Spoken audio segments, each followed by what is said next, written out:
Hello everyone, welcome to Urbanscape Bangalore, and in today's episode we will be propagating snake plant from leaf cuttings. So a snake plant, as you all know, is on the top of the list when it comes to some of the best indoor plants, and it is also an excellent air purifier as per the NASA study. So in this episode I will be telling you about the leaf propagation method that is quite popular. You can also propagate the plant with the help of rhizome division. But leaf propagation is exhilarating because of its novelty primarily. Now for the propagation, you need a clean pair of secateurs and you need an existing plant that you feel has overgrown, or you have leaves that are growing at a weird angle like this leaf you see here that is not as erect as the other leaves. So this is the perfect candidate for pruning. Now when you prune, you must make sure you cut the leaf till that point where it meets the soil so that you don't have a half-cut leaf protruding out, thereby affecting the overall look of the plant, because the snake plant is all about its leaves and how they look. Once you get the main cutting, you can start taking small cuttings like this. You can take as much cuttings as possible, making sure the cutting is at least a little over than 2 or 3 inches. So there is something called a best practice in gardening as well, which you need not necessarily follow, but if you follow these best practices, then you will have a higher success rate.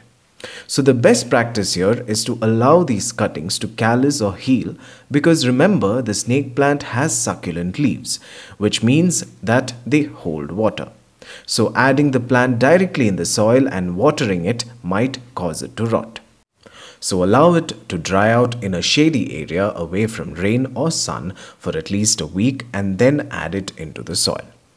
However, since this is just a representative video, I'm not doing that to these cuttings at the moment. I'm adding this straight into this container filled with this potting mix, which is a little more clay. And it also has another plant growing in it. So if there is excess moisture, then this plant will soak it all up. As a thumb rule, however, the more well-draining the potting mix is, the better it would be, but snake plants do just well in any potting mix as long as the watering is looked into. Now let's talk about watering itself. So if you have calloused the cutting, then water it once you've added it in the soil. If not calloused, then add water maybe after 4 or 5 days. Keep the cutting in a shady area that gets enough bright indirect sunlight. So if you have an east-facing balcony, then that is ideal. And after a month or 2, you will see that the plant roots have been established, and give it approximately 4 to 5 months to fully establish, and you can see new shoots coming up like this. After about 6 months, you can repot this. So I'm repotting this in a container that is slightly bigger than the earlier container. Don't take a larger container because the plant does well when it is root bound. Now add a crock piece to close the hole at the bottom. Now add the potting mix, which comprises of 50% sand, 30% compost and 30% garden soil or cocopeat. Take out the plant slowly by holding the leaves carefully like this and pull it out. You can see the roots here are not very root bound, but you can see some roots and rhizomes here and there.